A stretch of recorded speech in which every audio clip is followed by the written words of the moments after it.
Jake, do we know who caller 4 is? No. Would somebody just join us on the telephone? Yeah, okay, so Jake and Len, this is Bill. I'm finally here. Oh, Hi, good. Bill. Sorry it took Bill. me so long. Welcome to the call. We agreed we're going to start with you immediately.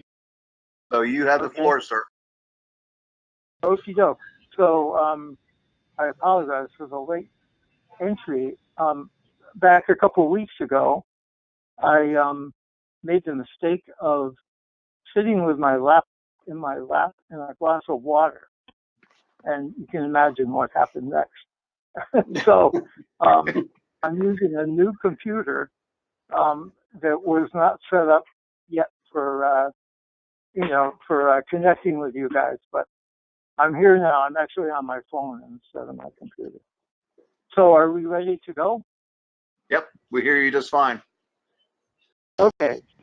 So I thought that I would start by just giving you guys a reminder of what my case has been about. So just give me one more minute. My wife Deb is hooking up power to my phone. Terrific. Thank you, Tina. So as I think some of you know, I was diagnosed with an aggressive case of prostate cancer about 7 years ago in 2013. And my case was driven by a pathogenic mutation in the BRCA2 gene, or which is a breast cancer gene.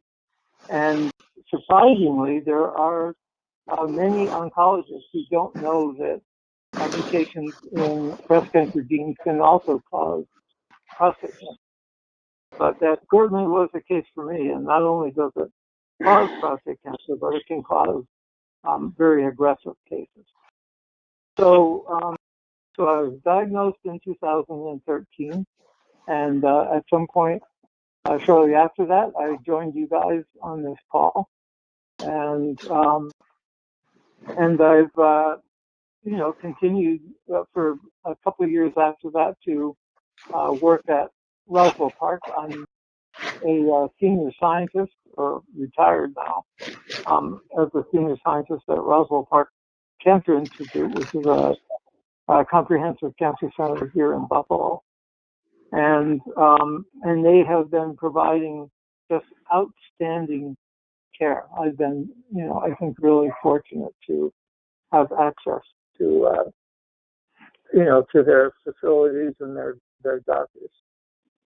So I want to talk about my new experiences.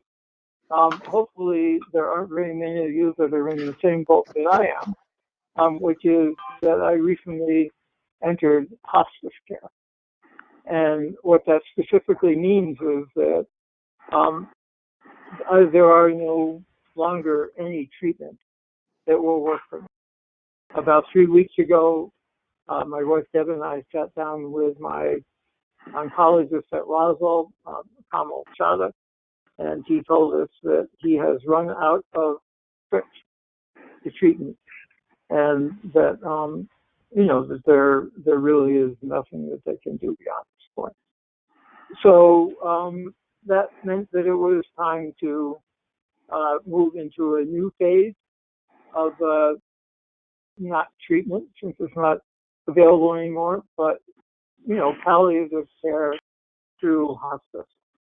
I am very, very fortunate to have access to just a wonderful hospice team here in Buffalo. And so, I think it's important to know that there are two different versions of hospice in this country.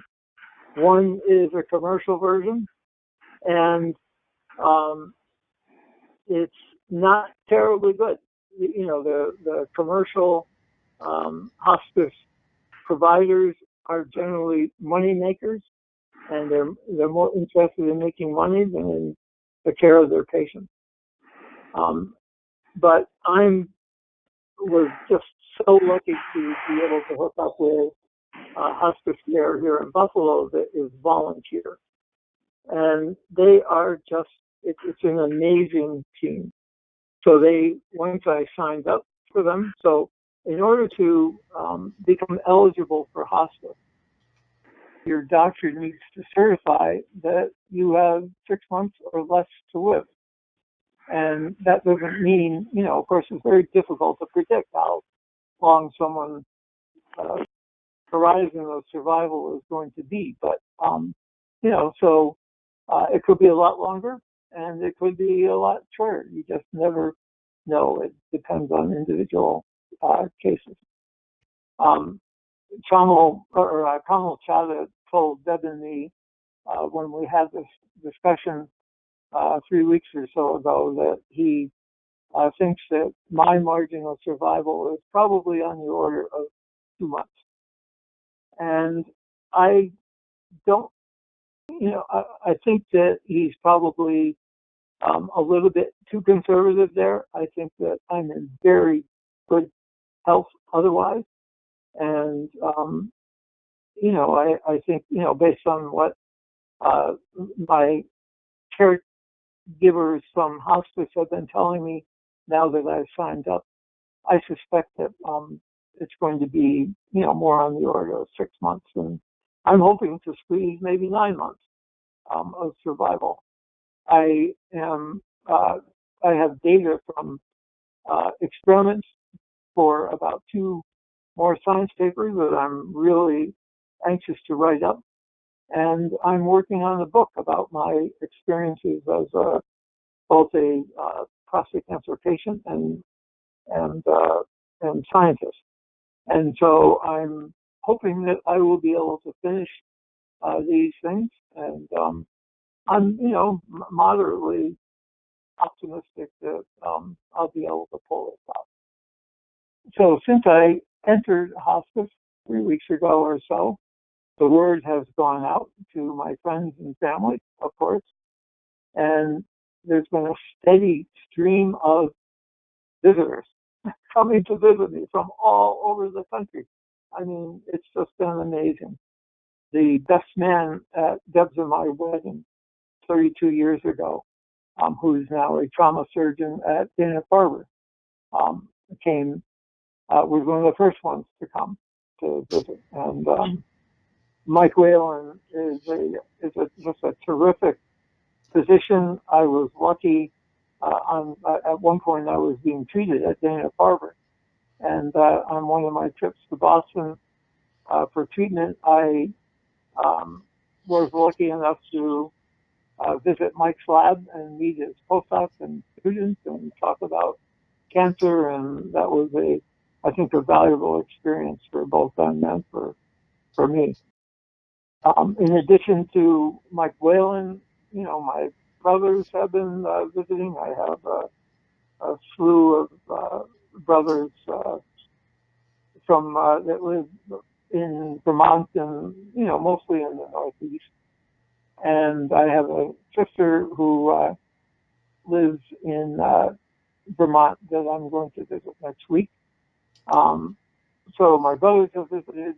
My one of my younger brothers showed up with about 12 3-foot long marshmallow sticks, and so we had a great time out in our backyard roasting marshmallows with a bunch of other friends. I've also been visited by my coworkers and some other family members, and last but not least, I've been visited by Rick, our fearless leader, who showed up here in Buffalo a couple of weeks ago and hung out for, I don't know, Rick, what was it, about 6 days? And we had a great time. It was great to see Rick again in person. So so it's been so far it's been a really positive experience. My goal going forward at this point is to make this process as easy as possible for my friends and family and for me. And so, that's an issue of attitude, I think, to a large extent. And I think that so far it seems to be working. I can tell you that at this point, I'm feeling pretty damn good. And Rick, that includes, I think something has happened in the last week or so that has made my life quite a bit easier. I'm stronger. When you were here, I think I was having a great deal of difficulty moving. It was like a switch had been flipped, and all of a sudden, I was a normal person, and then I could barely walk, and I became confused mentally. I did have a procedure called cyberknife surgery, so this is a really high tech um, procedure that eliminates nets from the brain, of which I had many. And so the way that this worked was I was, put on a bed, and my head was uh, attached to a helmet with a face mask that was molded to my face. It was made of polypropylene, and it was warmed up so that they could mold it. And then when it cooled down, it was snapped onto the helmet. And of course, the idea here is to completely immobilize my head so that they can shoot radiation at Mets without, with as little collateral damage as possible. And so that means that I could not move.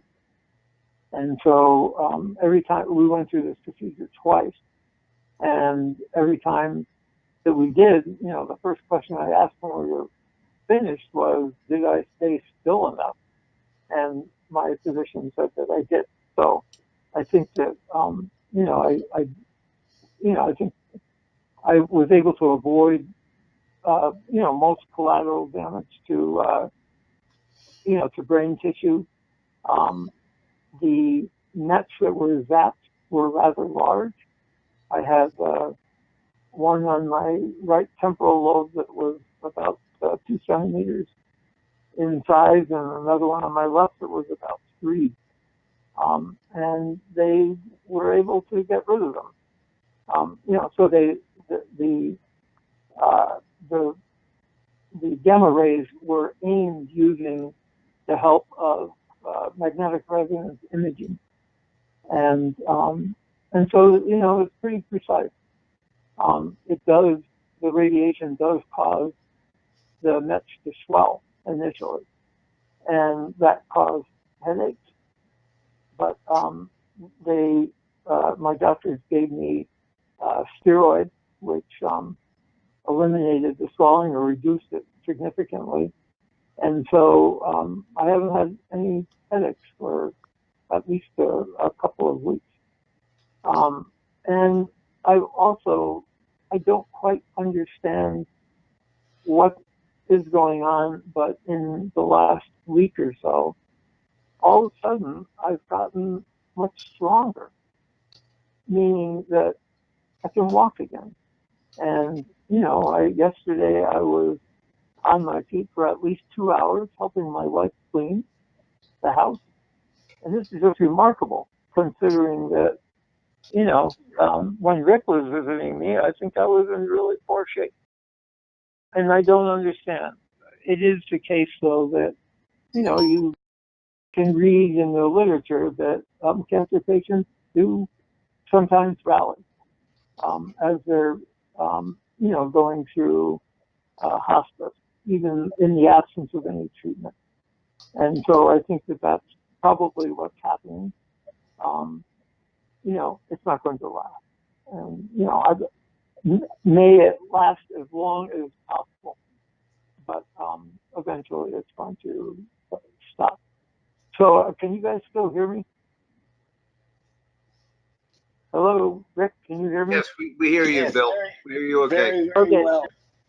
Very Okay, well. good. We're just all muting too, so we don't disturb you. Bill, this Okay. is phenomenal. I mean, this is phenomenal what I'm hearing, and you sound so much better. Your voice is stronger. Yeah, I mean, that's what everybody I says. can just. I mean, you also, I'm sure, are fully aware that if for any reason you want to resume any kind of treatment, you can do that. I mean, guys, you should know that hospice is revocable. Yes, thank I'm you not for suggesting. reminding me. Yes, go ahead. Why don't you discuss that, Bill? Yeah, so as Rick said, uh, it, hospice is not, it is revocable, just as Rick just said. And, and so that's something that if I continue to improve, I may want to consider. But balancing against that is the fact that I really want this process to be as easy as possible for my family. And so I don't want to drag it out unnecessarily. I did put in a email this morning to my oncologist at Dana-Farber, who's also like Kamal Chada at Roswell, who Rick now knows. Rick went with me to my appointments with him when he was here. But Atish Chowdhury at Dana-Farber is just another phenomenally good clinician. And I just, this morning when I woke up, I've been getting up at, 5 o'clock in the morning. I have to tell you that, it's not always easy. I mean, I'm dying, and it can be fearful. And I've had some anxiety attacks. But fortunately, they've been few and far between, so it hasn't been a big problem. But anyway, I lost my train of thought here. What was I saying right before that, Rick? About We were speaking about the hospice being revocable, and right, Atish. yeah, right. So I sent Atish an email, Atish Chowdhury at Dana-Farber this morning, and I just said, Atish, do you have any ideas about experimental treatment that might work for me? And if he said yes, then at that point I would need to revoke, my my status as a hospice patient. And his answer was very, very difficult. But he basically said no. There's nothing. He agrees with Kamal Chada that there's really nothing left in their bag of tricks. And so he recommended that I do just what I'm doing, which is, focus on my family and friends and enjoy life as much as I possibly can. So that's what I have been doing, and it's working pretty well. So I'd like to give you guys a little bit more of an idea of what hospice is about. So once I decided to go into hospice, um, I met with a team of clinicians, mostly nurses. I haven't met a physician yet, but that will happen soon. And the first thing that happened was they showed up with about 3 truckloads full of equipment. So wheelchairs and walkers and other devices to keep me as mobile as possible. And including a hospital bed that we were able to put into a room downstairs. I'm going to try to turn on my camera here and show you if I can, the room that I'm in now. I don't know. Can you guys see anything? Whoops. Not yet. Oh, so you're not in a you're in your home you're having your Oh hospice yeah, care yeah, in your own house. yeah. Thanks. Oh, I'm at home. Okay. And that's where I hope to be for the rest of my life. good. And so That's this great. is what we call our plant room. It's a beautiful room on the first floor, and the hospital bed that the hospice brought is in this room. I don't. It's here because at some point I'm not going to be able to walk upstairs to our bedroom anymore. I haven't reached that point yet, but so now I'm using the bed as a place to nap. I mean, it's a really nice room to be hanging out in. So uh, so the clinicians, the hospice team has been here every day since I started hospice care. And, initially they were just going through the process and explaining how it works. A big issue, of course, is medication. I have become dependent, not physically dependent, but uh, mentally dependent on pain meds. I take um,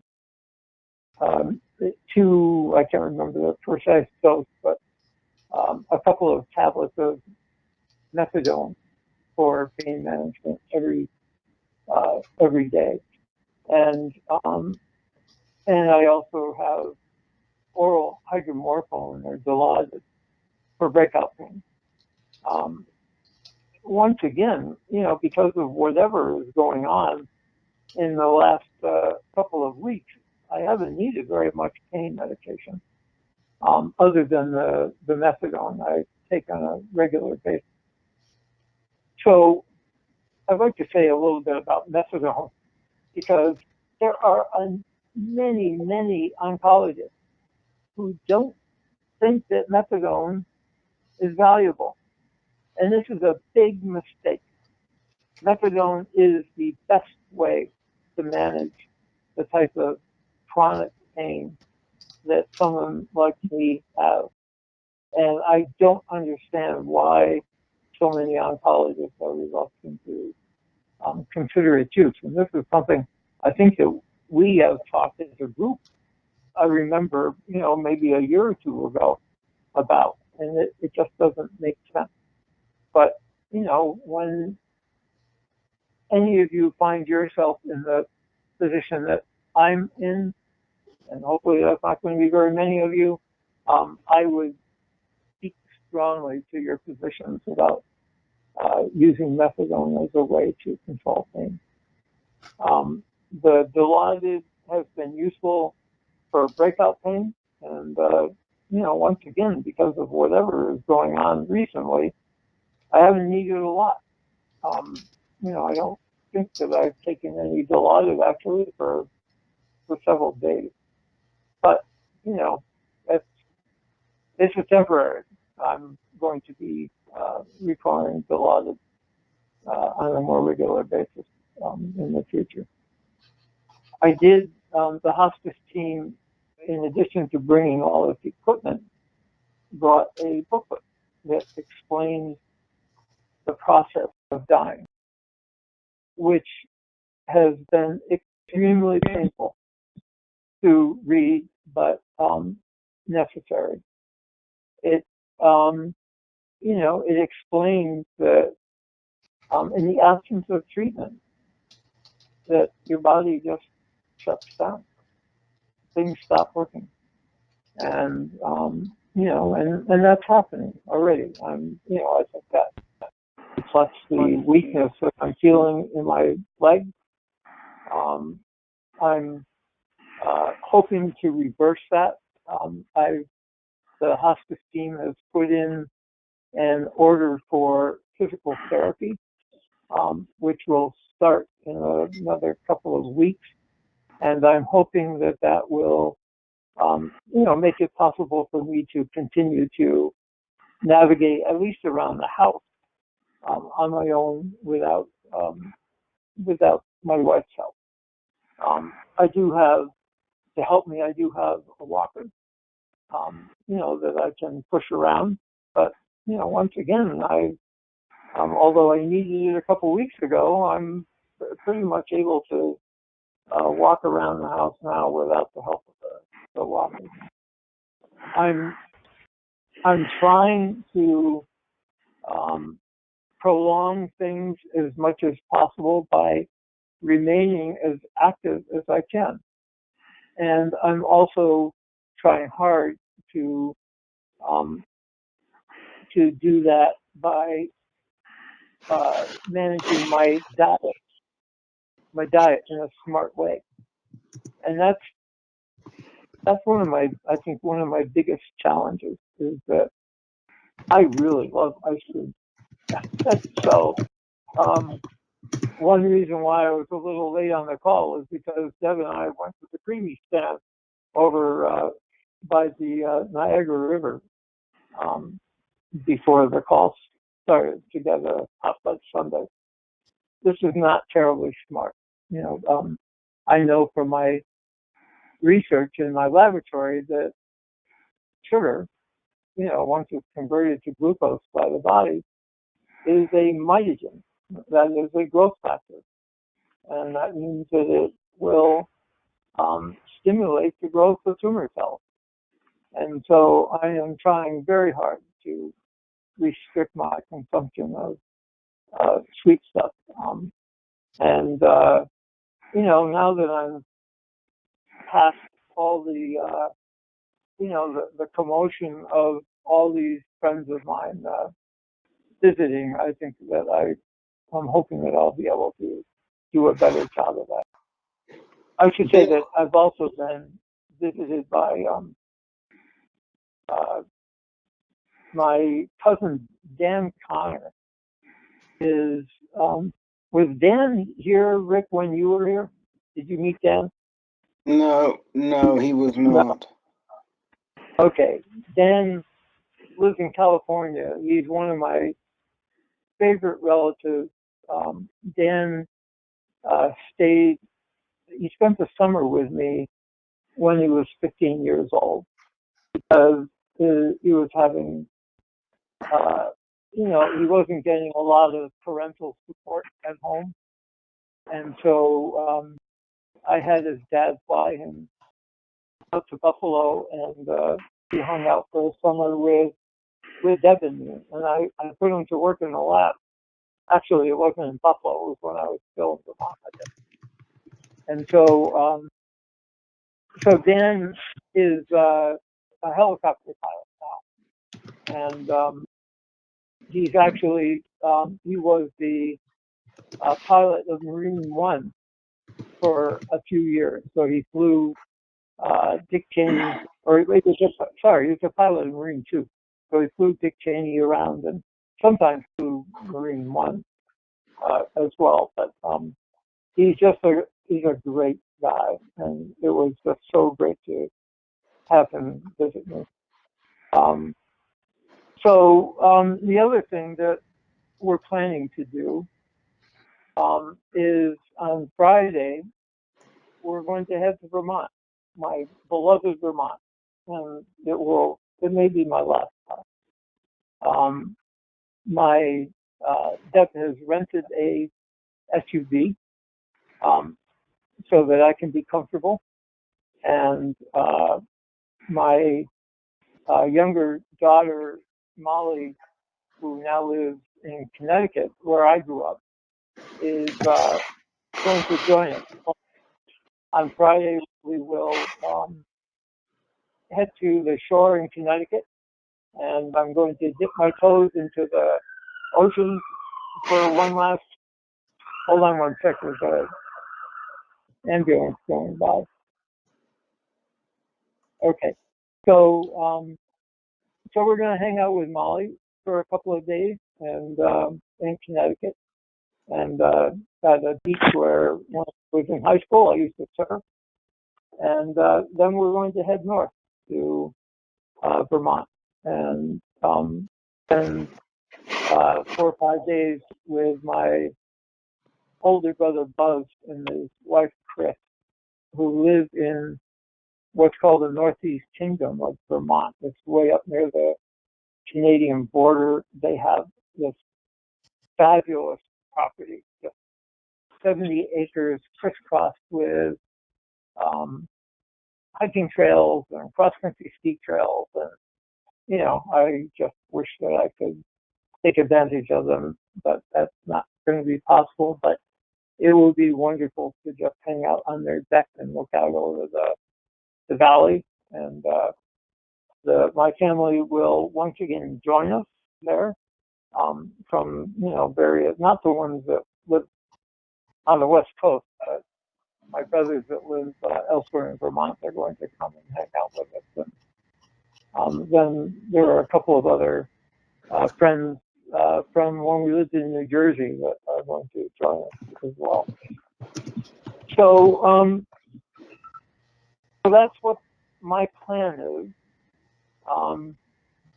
You know, I think that hopefully none of you are headed to hospice, meaning that you're still on the curve toward a cure. And boy, do I really hope that that's the case for all of us.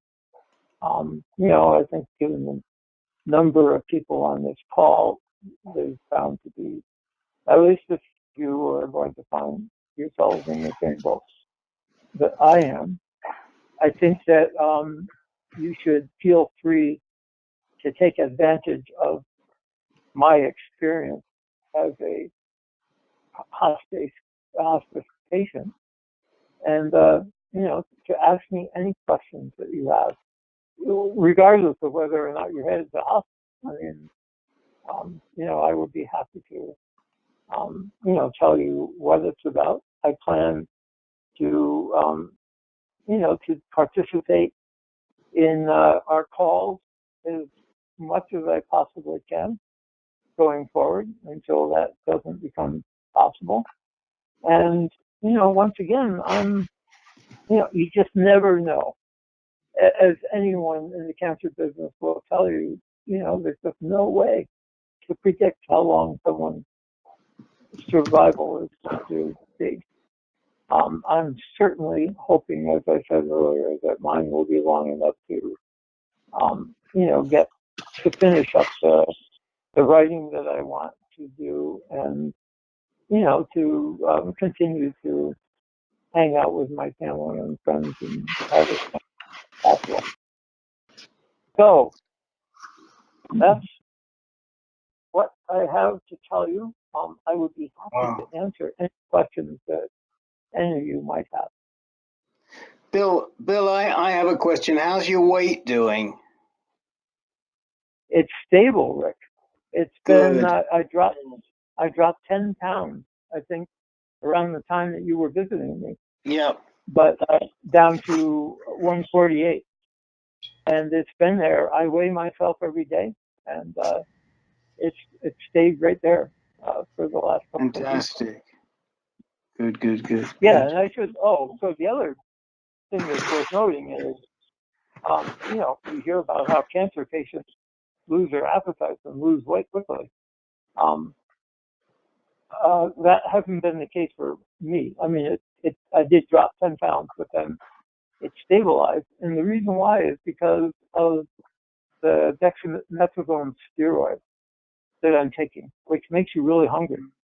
And so you know, my appetite has remained quite stable, and, you know, eventually it's going to decline. But at the moment, I'm continuing to be able to eat without any problem. Mm-hmm. That's good. You know, Bill, you know, I'm over in England right now. So I'm thinking, you're feeling that good, maybe you could hop on a plane. We'll go see De Bono together and see if he's got any solutions for you. Oh, don't tempt me, Rick. So for those of you that may not know, Johan de Bono is the world expert in prostate cancer in London, and he has helped me in the past. So that's who Rick is referring to. But you're tempting me, Rick. I might think but I don't. I think his answer is going to be the same as Atisha's and Yeah. Kamal. Yeah. So anybody else have any questions about the process or, what's going on with me? Yeah, Bill, it's Len. I was just curious, how many hours a day do you have hospice staff with you? Not very much, Len. So far, they've been here for, initially several hours a day because we were setting things up and had a lot to talk about. But in the last couple of days, they've just been checking in for an hour, and taking my vitals and, just making sure that everything's going smoothly. Yeah, I think it's a good point we should make here as to what home hospice involves in terms of care. So home hospice will check in with you every day, but it is not the same as 24/7 care. And if you need additional care, then it's up to you as the patient caregiver to hire additional staff on your dime. And I think that's a very, very important fact. The other thing I want to just mention. Well, before you go any further, Rick, you're correct, but that is I think mostly for commercial hospice care givers.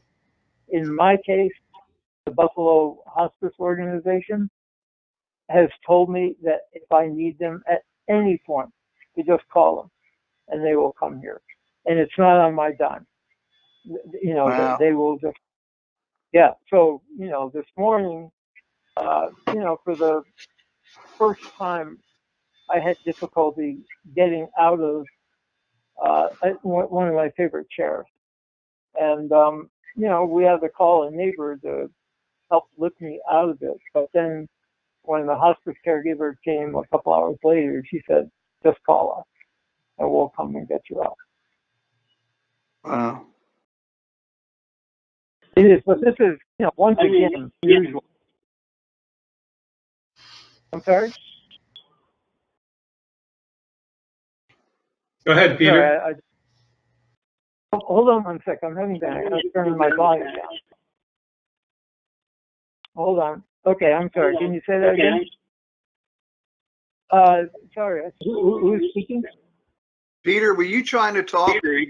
I was going to, but somebody else was speaking. I didn't want to interrupt them. Okay, go ahead. Okay, but that's Peter. Go ahead. Okay.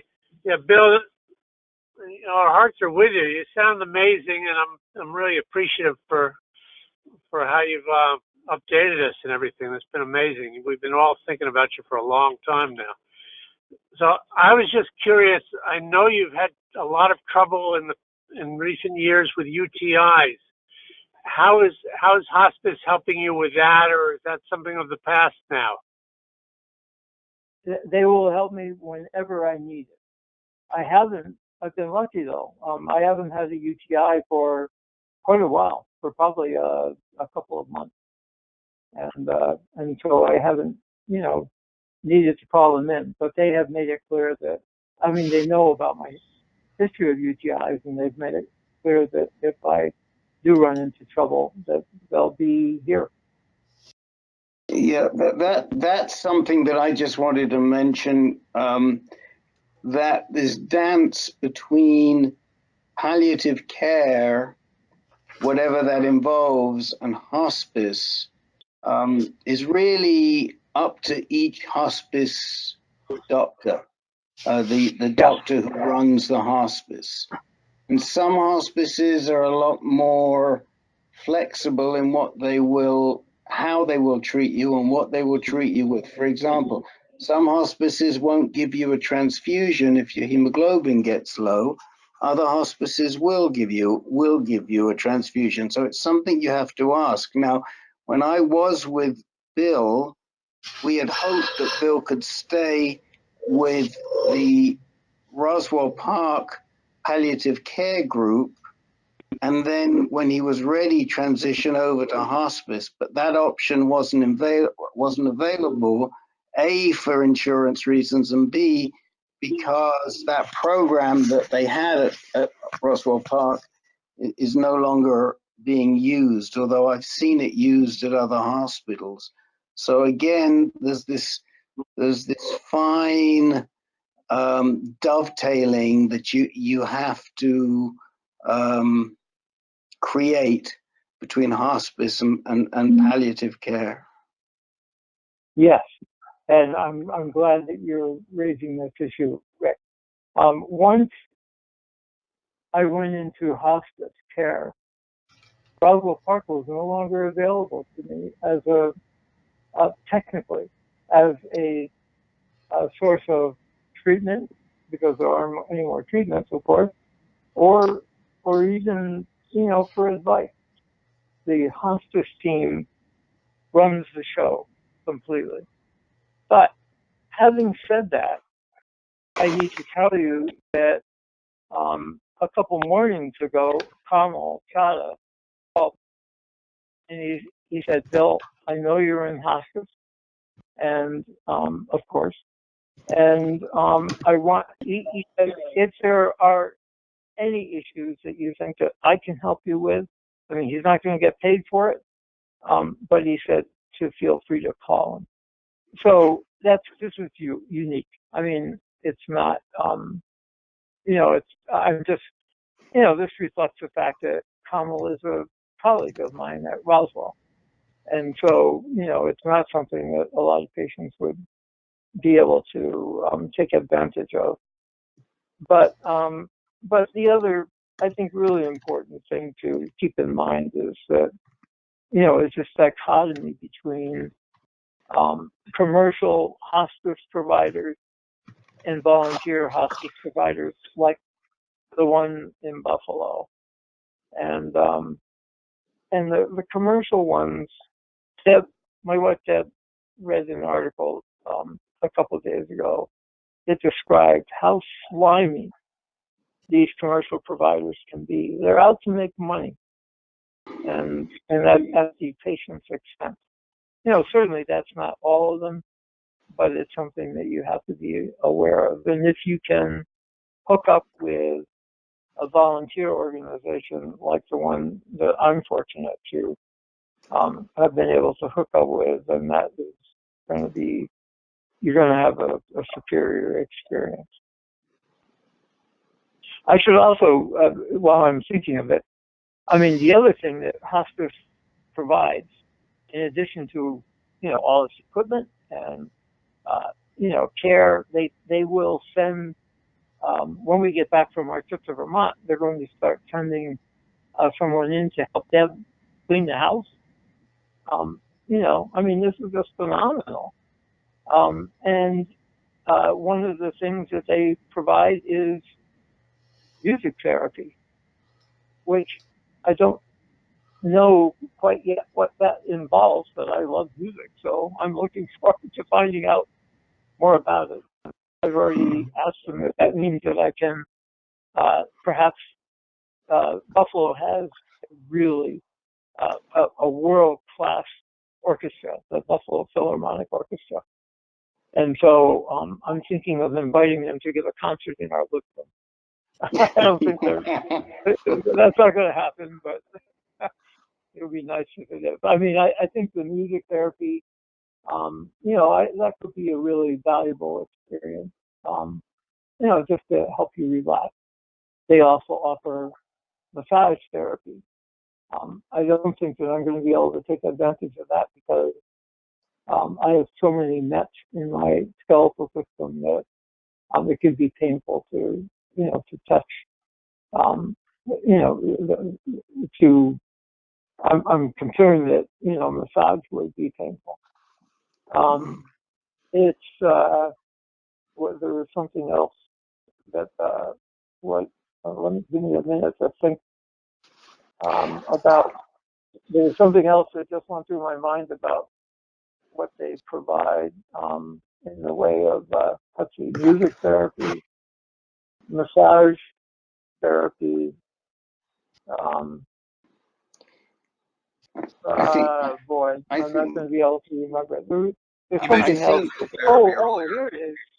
This is they provide Roswell will. Oh, okay. So I will still interact with clinicians at Roswell because, as some of you might remember, I have an intrathecal pain pump installed underneath my skin that pumps a steady stream of drugs into my pelvic region, where I had a lot of radiation damage when I first was diagnosed because my tumor was so aggressive that they needed to blast it.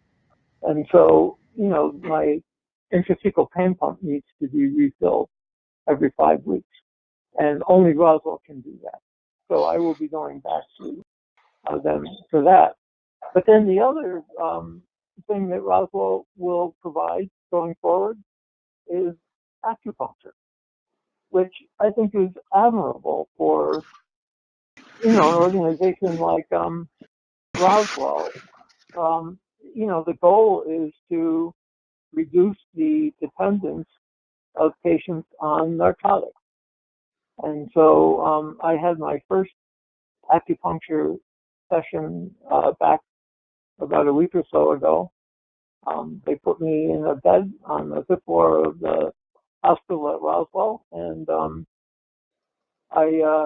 with a beautiful view looking out over the southern part of the state, and they stuck me with needles in my ear and in my belly, and it didn't work. So meaning that I didn't really feel any benefit from it. But I haven't given up. I'm going to try it again. I think that part of the problem might be that I'm a scientist, and so I'm naturally skeptical of alternative medicine of this sort. But that doesn't mean that it does work clearly for lots of patients. And so I am going to try it again at some point in the near future. But so so far Bill, it really hasn't worked. Bill, Yeah. I wanted to just get Carl Foreman into the conversation, because before you came on the line, he was just talking about acupuncture, and B, Okay.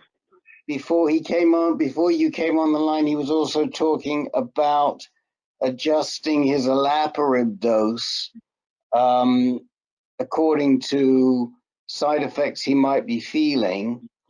And if Okay. you're up to it, and only if you're up to it, Carl posed a question that you're one of the few people I think that is capable of responding to. Sure. And Yeah. Hi, Carl. Hi, Bill.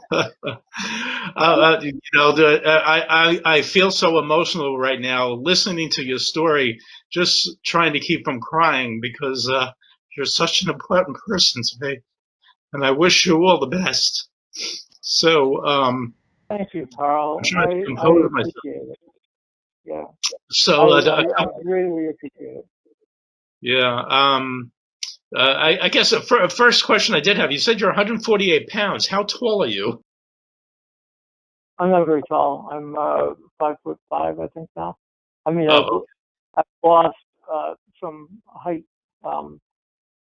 Back in March, I had a really bad fall at my older brother's house in Vermont. I got to the top of the stairs at his house and tipped over backwards and slid down the stairs on my back. And so that introduced a bunch of compression fractures, and so that cost me an inch or two. So I'm about 5'5". Wow. So a couple of, well, I guess another quick question is, what's your PSA at this point? I don't know. Okay. And the last time it was measured was in July, and it wasn't very high. It was somewhere around 8, I believe. But, you know, the clinicians have said there's no point in keeping track of it anymore. I think it was higher, Bill. I think it was a little higher than that, to be honest. Okay, you've been But keeping the careful. point is that PSA is not a great marker at this point in time, Carl. Really, the best way is to be scanning and comparing scans. But Carl, why don't you pose that question as to how do you know whether the disease is progressing, or how do you know whether this is just a Side effect of medication. of Right. the drugs you're taking? Bill, did you get that? Did you hear that question? Yeah, I think so. Yeah, so this is a really good question, Carl. It's really, so this booklet that the hospice organization gave us describes what progression will be like. And, you know, basically it says that, you know, my body will gradually shut down. Which is already, as I said earlier, it's already happening. My legs are weaker. You know, eventually I'll become more confused. Well, I'm not confused at all at the moment, but, you know, eventually I will have to deal with mental confusion and, you know, and pain. And so, you know, those are the things that I'm going to be looking out for. I can tell you that back a couple weeks ago, maybe 3 weeks ago or so, I was having a significant amount of pain in my midsection, and having trouble breathing. And I had an acute anxiety attack because I really didn't think I was going to wake up the next morning. But it turned out, and this is an important lesson too, it turned out that the constricted feeling that I was experiencing in my midsection was due to constipation. So, you know, once I got the shit out of me, I felt great. But there was a period of several hours where I really thought that I was dying. And you know, so constipation is, as you know, probably some of you know, it is just it can be a real bear for cancer patients in general, you know, in part because so many drugs, cause. But if you know that that's what's happening, then, you know, that hopefully that can make it easier to avoid the sort of anxiety attack that I suffered when I was having these feelings a couple of weeks ago. But Carl, as far as, you know, progression, you know, what I don't know what else I can say about it other than that I'm not sure, you know, what it's going to involve beyond what I described, and I'm reluctant to ask. You know, I don't want to know, because if I do know, then I'm going to be worried about it.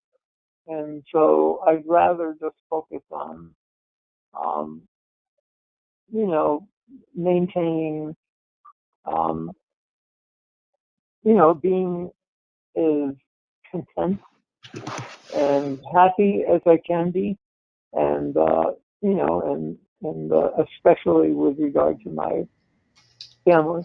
I think that you know, I have 2 daughters who are in their early 30s, and I just so badly want this to be as easy as possible for them.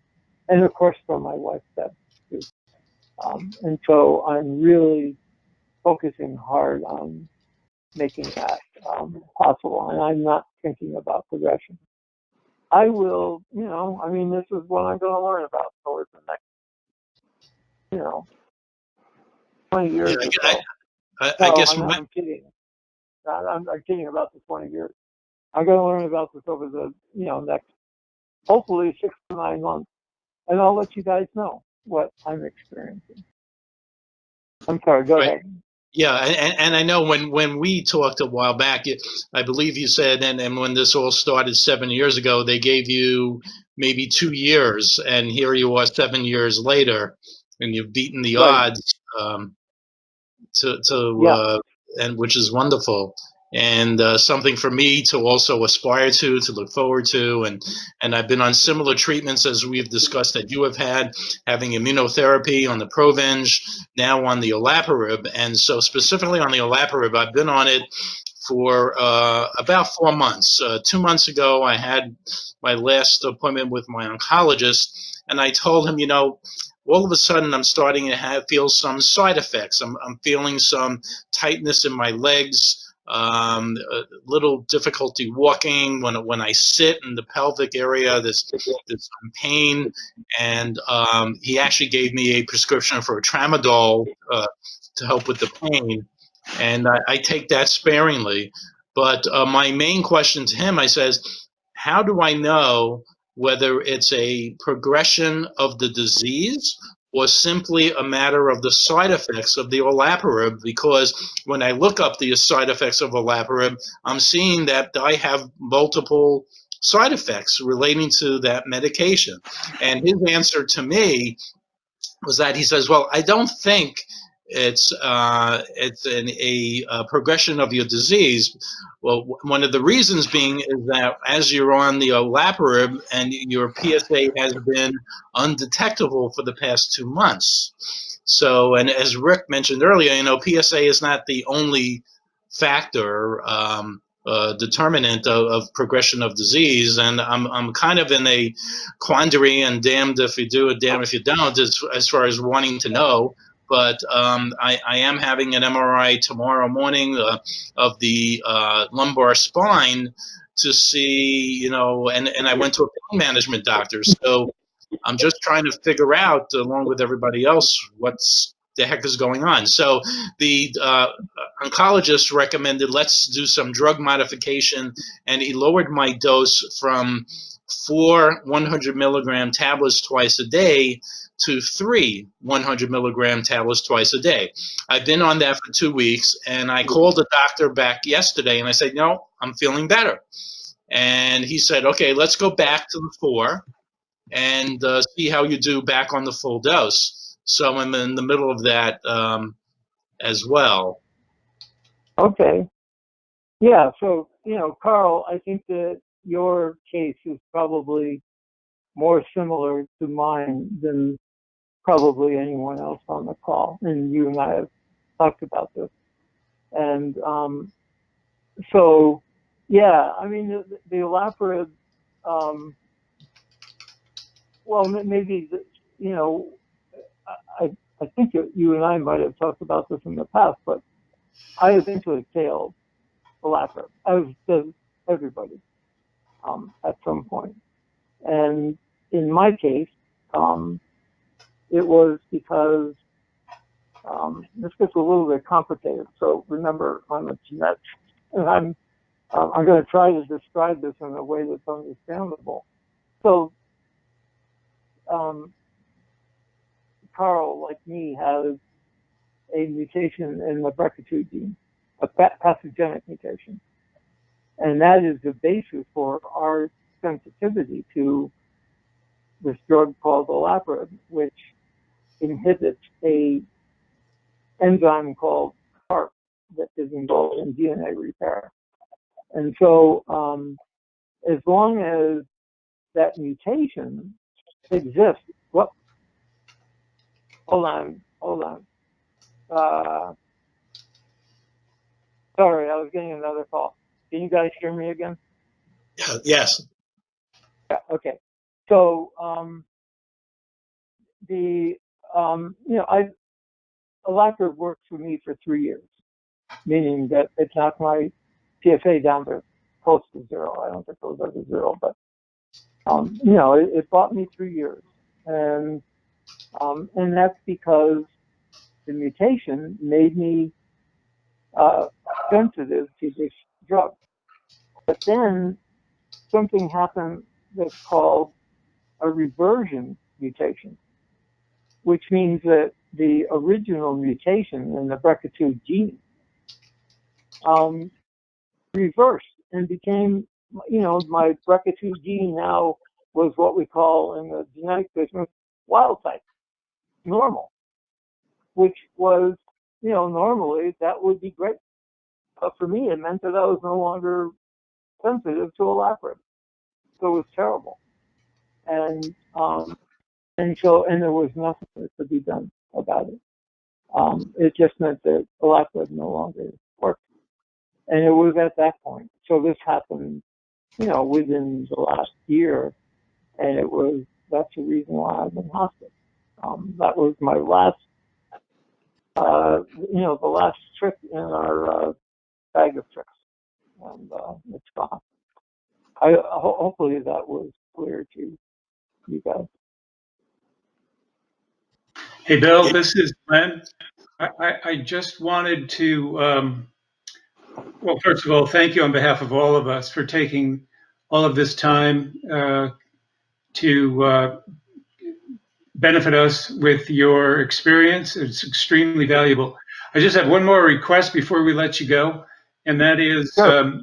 hopefully you will participate in some form of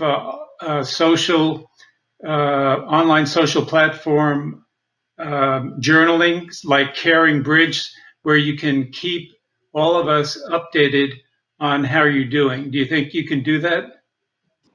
Absolutely.